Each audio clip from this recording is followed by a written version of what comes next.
pastry base, and then we're gonna turn them into Pop-Tarts. Now, why would this be a better Pop-Tart than what you can get in the store?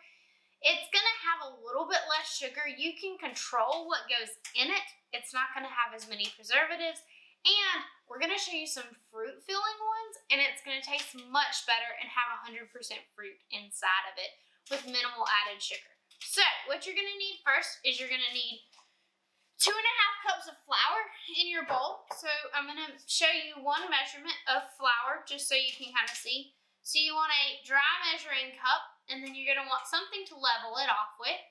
And you're gonna level off your flour, and you're gonna add it to your bowl. So the other ingredients that you're gonna need is you're gonna need a 1.5 tablespoons of salt. So you'll add your 1.5 tablespoons of salt to your bowl. And then you need 6 tablespoons of butter. And so you'll slice it up. You want to make sure that your butter is really cool and cold. And then you need 3/4 of a cup of shortening. So your shortening can be bought in a tub or in sticks, either way. But your shortening also needs to be chilled as well. So once you get all of those things into your bowl, it's going to look something like a Yay. Once you get that, you're also going to want to have to your side 1/2 cup of water. And the water needs to be chilled or iced water because you want to add cold water. You don't want to add anything lukewarm or cold to the mixture. So as you're mixing the dough, so this is something you can get your kids involved in, get their hands a little dirty with some dough. And you can add, what you're looking for is you're looking for your butter and your shortening to mix with your flour and become a pea-sized piece of dough. So you're going to just mix that, and you're going to keep mixing it. Now remember that you are using your hands, so before you start any of it, you want to make sure that you wash your hands under warm water with soap and water for 20 seconds at least. So make sure that anyone that's helping you with their hands, you've got some clean hands so that you limit what kind of germs you're bringing into your baking. So as you are mixing it, you're still looking for it to become pea-sized dough.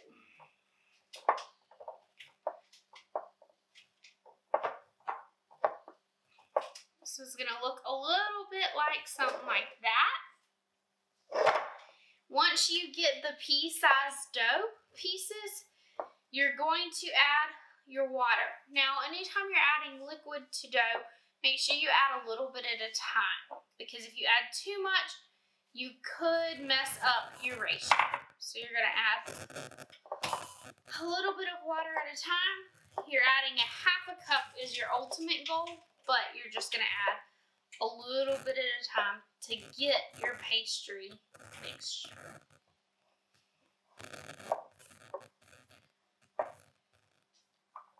And once you get your pastry mixture, it's going to be ready.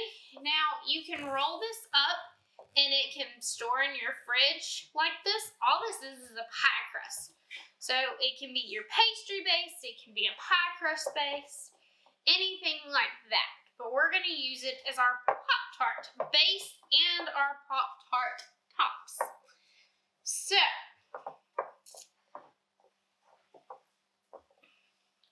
you want to make sure that you don't have any crumbly. You want it all to be stuck together dough, which means you're going to have a little sticky on your hands, but that is totally okay.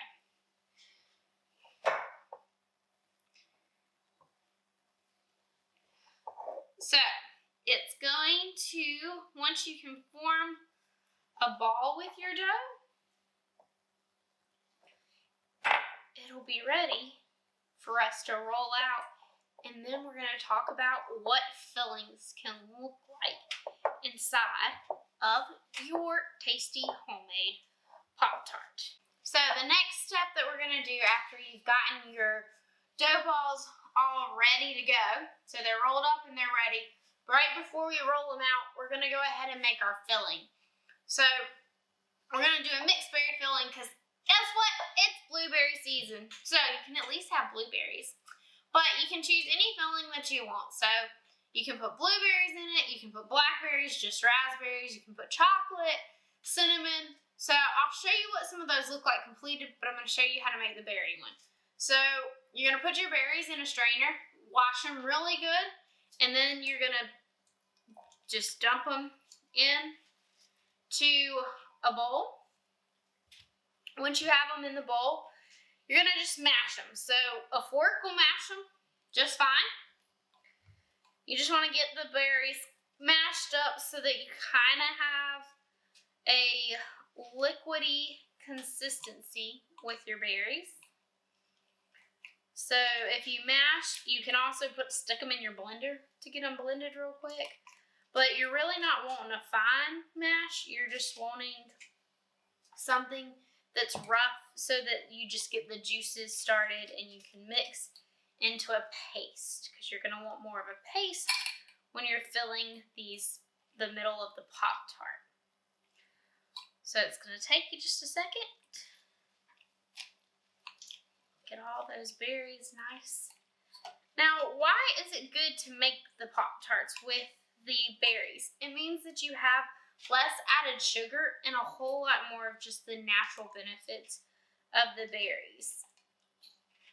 It'll make a great snack, make a good breakfast, all those good things.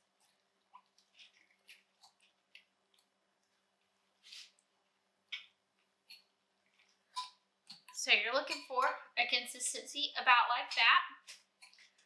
Once you make sure all the berries, you want all of them to be smushed and juiced. You don't really want any whole ones because that'll throw off your consistency for your Pop-Tart filling.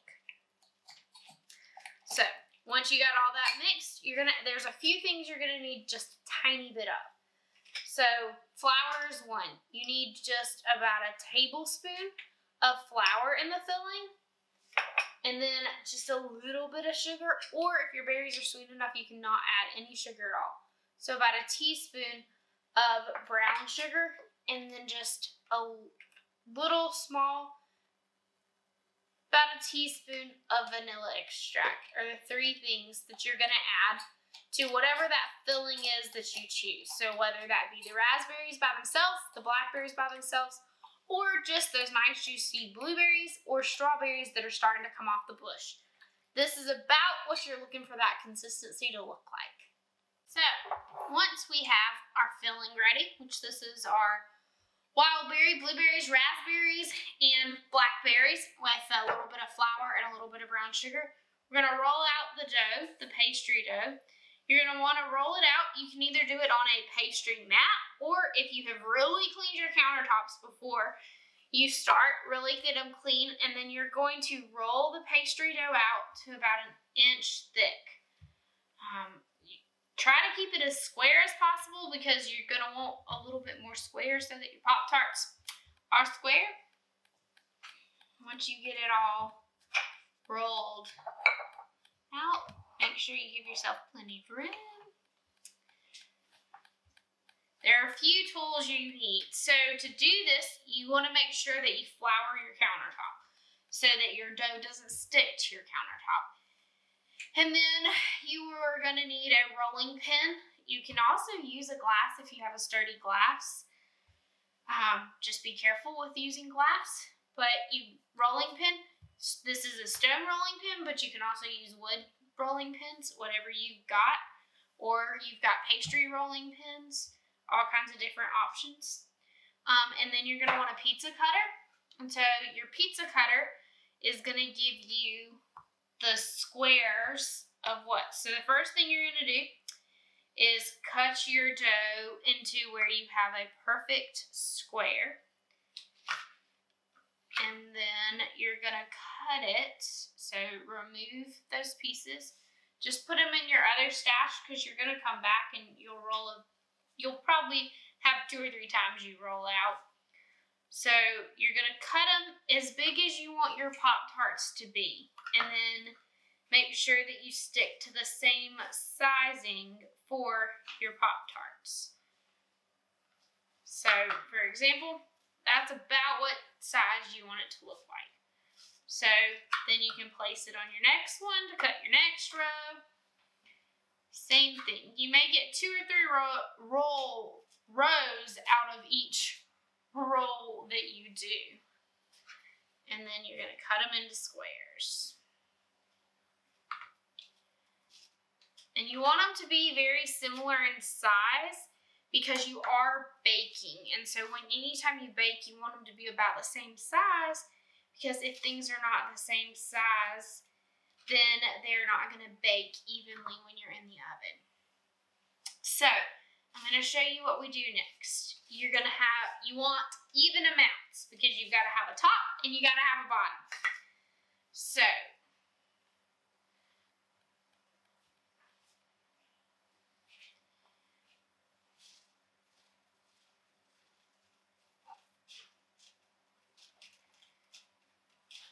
you're going to pick which ones are going to be your tops and which ones are going to be your bottoms. So this row right here is going to be my bottoms for my Pop-Tarts. So what I'm going to do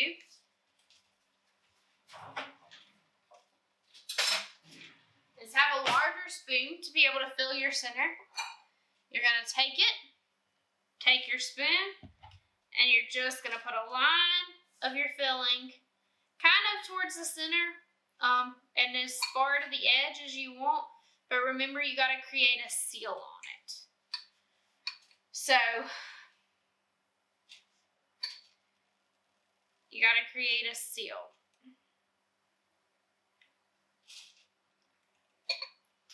So I'm going to give you a different flavor too. So this one is a strawberry.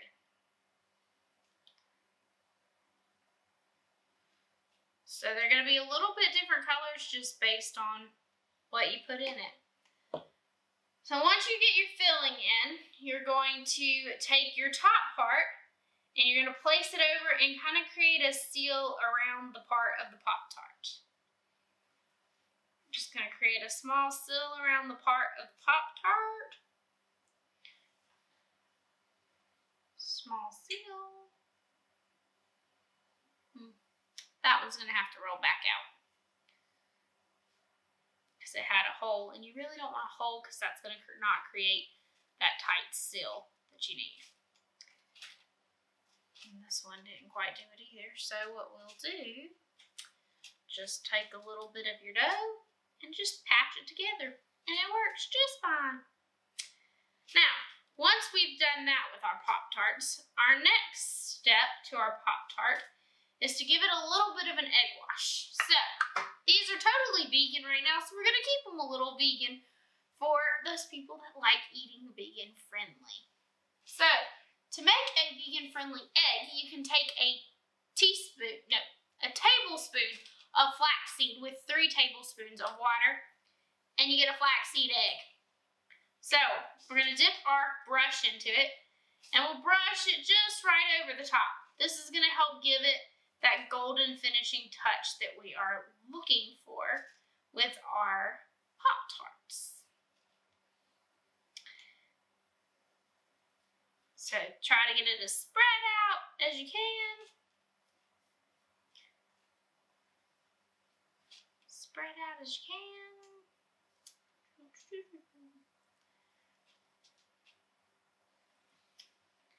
Then you're going to need a larger fork. So the larger fork, and what you're going to do is you're going to go around your Pop-Tart, and you're creating that seal on your Pop-Tart's edges.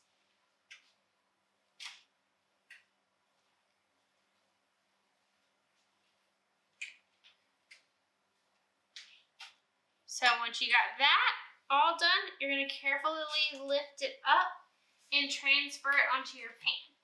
Now, on your pan, you're going to want to have parchment paper down because that just helps with not sticking, or you're going to want to spray your pan really well so that your pastry doesn't stick while it cooks.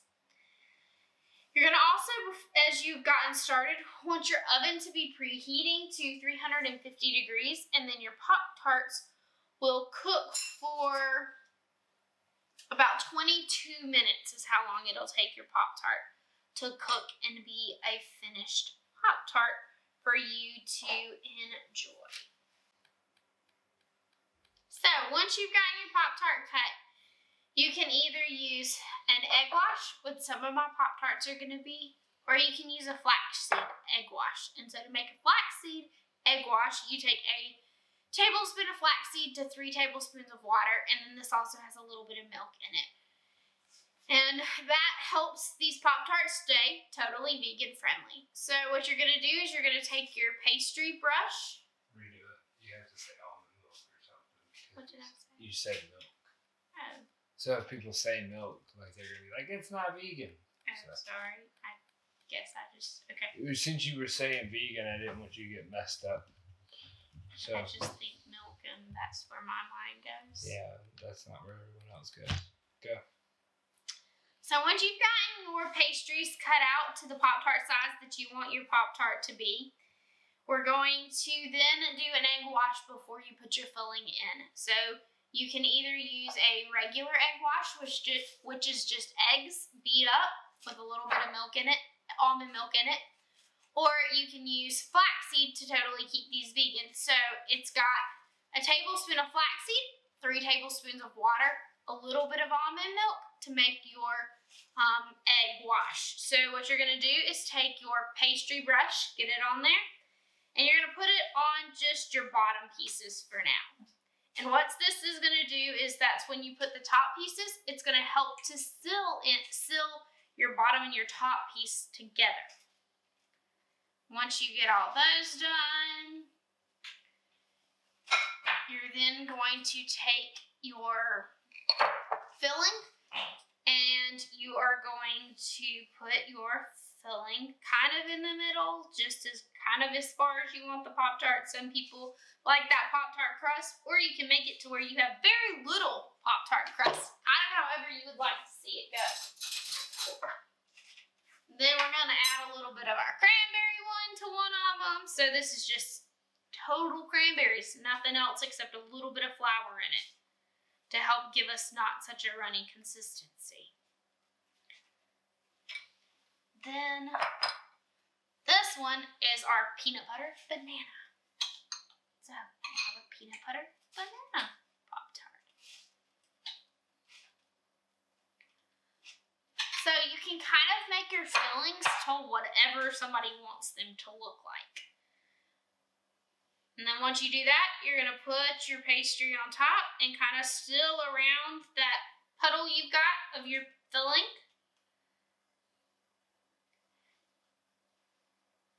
Once you've got that done, you're going to take your fork and you're going to push down on every single side.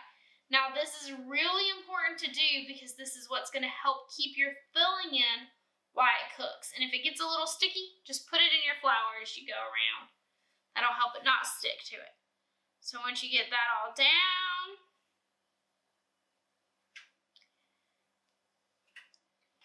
you're going to take that flaxseed egg wash again, and you're going to brush it on top.